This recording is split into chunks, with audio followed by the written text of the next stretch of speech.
Okay, last thing on this first chunk is I want to talk really quick about kind of a summary of what we've learned in this first part, which is this.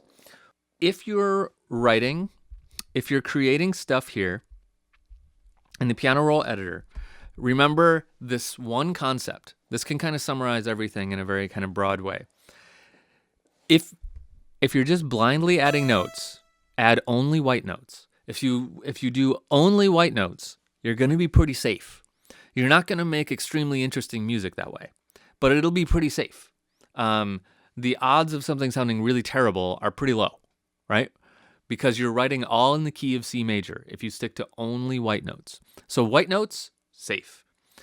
If you start adding in black notes and you don't know what you're doing, then you have the chance of making something sound really, the word we would use is dissonant, which is also to say kind of ugly.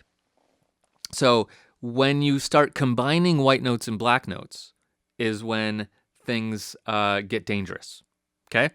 So stick to only white notes and you'll be safe. Stick to only black notes, actually, and you'll be safe as well.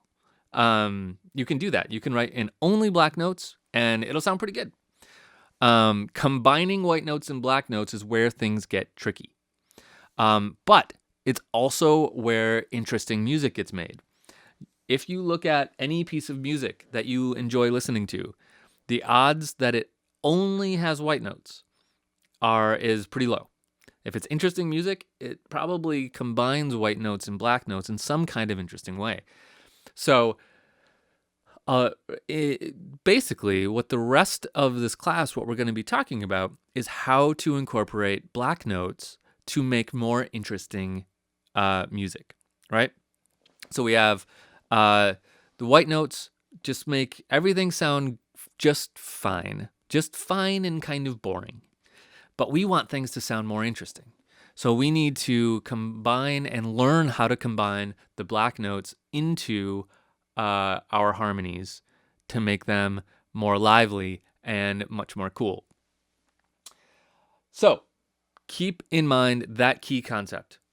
Just white notes, you're going to be pretty safe. Just black notes, pretty safe. You combine them, you kind of got to know what you're doing. So moving on, we're going to be talking about ways of combining the black notes to make really interesting music. Cool. Up next, moving into the next section, we're going to talk about more intervals. Remember in the very first video, I was talking about we learned our first interval, which was an octave.